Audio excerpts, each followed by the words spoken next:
말씀에는 엠마오 성경학교의 송찬호 목회자님이십니다.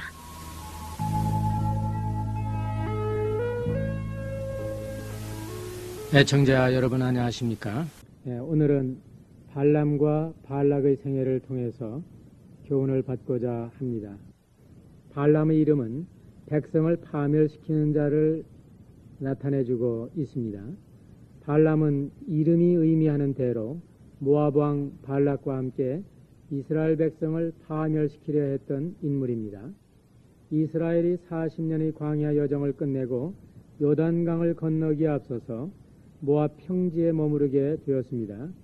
이미 하나님께서는 모세에게 모압을 괴롭게 말라, 그와 싸우지도 말라, 그 땅을 내가 네게 기업으로 주지 아니하리니 이는 내가 롯 자손에게 아르를 기업으로 주었음이로라고 말씀하셨으므로 모압으로서는 이스라엘을 두려워할 필요가 없었습니다.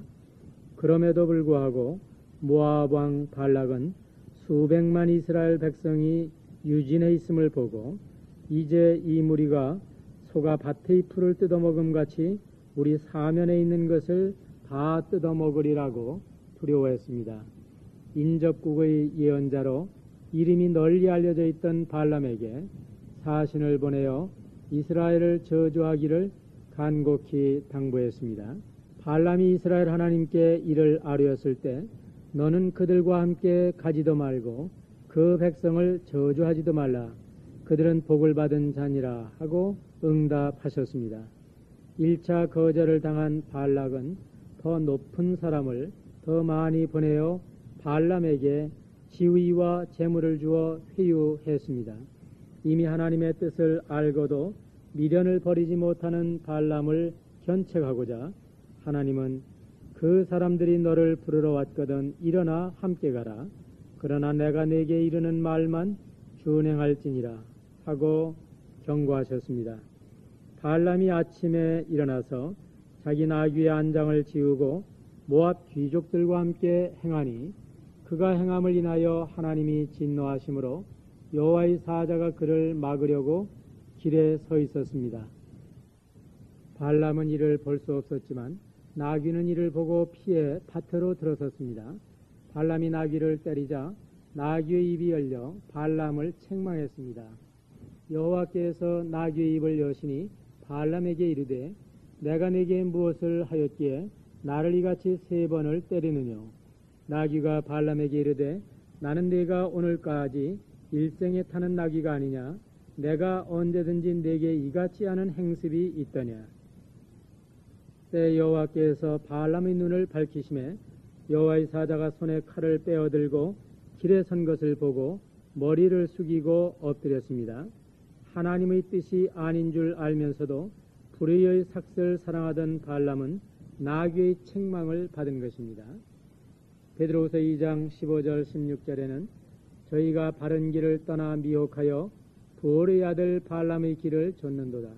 그는 불의의 삭슬 사랑하다가 자기의 불의법을 인하여 책망을 받되 말 못하는 나귀가 사람의 소리로 말하여 이 선지자의 미친 것을 금지하였느니라. 발람이 마침내 발락에게 이르자 발락은 그를 데리고 높은 산으로 올라가서 이스라엘 진영을 다 보여주었습니다. 발람은 4차례에 걸쳐 예언하면서 이스라엘을 저주하기는커녕 축복할 수밖에 없었습니다. 첫째 예언으로 내가 바위 위에서 그들을 보며 작은 산에서 그들을 바라보니 이 백성은 홀로 처할 것이라.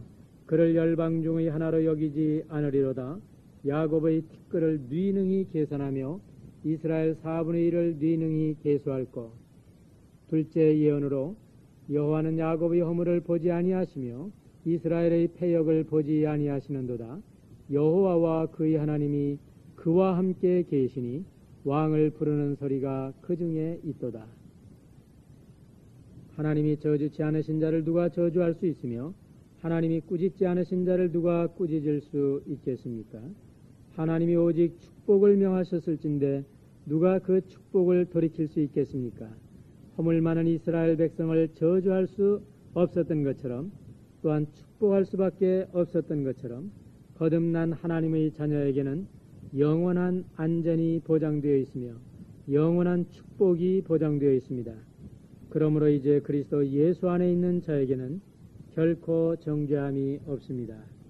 세 번째 예언으로 야곱이여 내 장막이 이스라엘이여 내 거처가 어찌 그리 아름다운고 그 벌어짐이 골짜기 같고 강가의 동산 같으며 여호와의 심으신 침향목들 같고 물가의 백향목들 같도다. 이스라엘 진영이 하나님의 말씀에 따라 질서 정연했고 통의 물이 넘치듯 전 세계에 하나님의 은혜를 옮기는 그릇으로 쓰임을 받도록 계획되었던 것처럼 하나님의 교회가 하나님의 말씀대로 세워질 때 세상을 향해 은혜의 도구로 쓰임을 받을 것이며 하나님의 영광이 나타날 것입니다. 넷째 예언으로 내가 그를 보아도 이때 일이 아니며 내가 그를 바라보아도 가까운 일이 아니로다. 한 별이 야곱에게서 나오며 한 홀이 이스라엘에게서 일어나서 모압을 이 편에서 저 편까지 쳐서 파하고 또 소동하는 자식들을 다 멸하리로다. 예수님이 탄생하셨을 때 동방 박사들은 별의 인도를 받아 예수님을 찾아 경배했습니다. 비록 거짓 선지자였던 발람을 통해서도 예언되었던 주 예수님을 이제 주와 구주로 모시고 경배하시기 바랍니다. 이로써 모압과 암몬 족속은 영영 이스라엘의 대적이 되었습니다. 느헤미야 13장 1절로 3절에 그날의 모세의 책을 낭독하여 백성에게 들렸는데 그 책에 기록하기를 암몬 사람과 모압 사람은 영영이 하나님의 회에 들어오지 못하리니 이는 저희가 양식과 물로 이스라엘 자손을 영접지 아니하고 도리어 발람에게 뇌물을 주어 저주하게 하였습니다. 그러나 우리 하나님이 그 저주를 돌이켜 복이 되게 하셨다 하였는지라. 발람은 하나님의 뜻이 아닌 줄 알면서도 모압 왕 발락이 보장하는 치의와 명예와 재물과 권세를 포기할 수가 없어서 그가 이스라엘을 저주할 수는 없었지만 이스라엘에게 우상 숭배와 자펀과 음행으로 이스라엘을 멸망시키기로 계략을 세웠습니다. 이스라엘이 시딤에 머물러 있더니 그 백성이 모압 여자들과 음행하기를 시작하니라. 그 여자들이 그 신들에게 제사할 때 백성을 청하매 백성이 먹고 그들의 신들에게 절함으로 이스라엘이 바알볼에게 구속된지라. 발람이 이처럼 세상에 속한 것을 사랑하여 하나님께 불순종하고 하나님의 백성을 타락시킨 말로는 매우 비참했습니다. 나는 의인의 죽음같이 죽기를 원하며 나의 종말이 그와 같기를 원하노라고 말했지만 그러나 그의 마지막에 있어서는 여호와께서 모세에게 명하신 대로 미디안을 쳐서 그 남자를 다 죽였고 그 죽인 자 외에 미디안의 5 왕을 죽였으니 미디안의 왕들은 에위와 레겜과 수르와 후르와 레바이며 또 부올의 아들 발람도 칼로 죽였더라고 기록되어 있습니다. 신약성경 2곳에서 발람에 관한 경고를 보시면 참으로 이가 어떠한 인물인가를 알 수 있을 것입니다. 유다서 11절에 화 있을진저 이 사람들이여 가인의 길에 행하였으며 삭슬 위하여 발람의 길로 몰려갔으며 고라의 패역을 좇아 멸망을 당하였도다. 계시록 2장 14절에는 그러나 내게 2가지 책망할 것이 있나니 거기 내게 발람의 교훈을 지키는 자들이 있도다. 발람이 발락을 가르쳐 이스라엘 앞에 올무를 놓아 우상의 제물을 먹게 하였고 또 행음하게 하였느니라. 발람은 하나님께로부터 받은 계시와 은사를 사리사욕에 악용하다가 그의 소원과는 달리 악인의 최후를 보여주었습니다.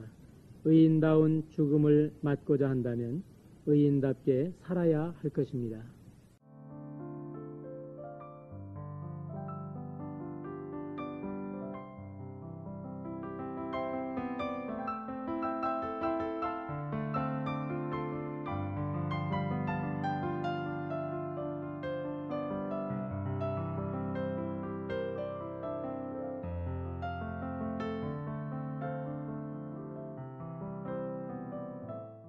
지금까지 말씀에는 엠마오 성경학교의 송찬호 목회자님이었습니다. 빛을 따라서 화요일 순서를 마칩니다.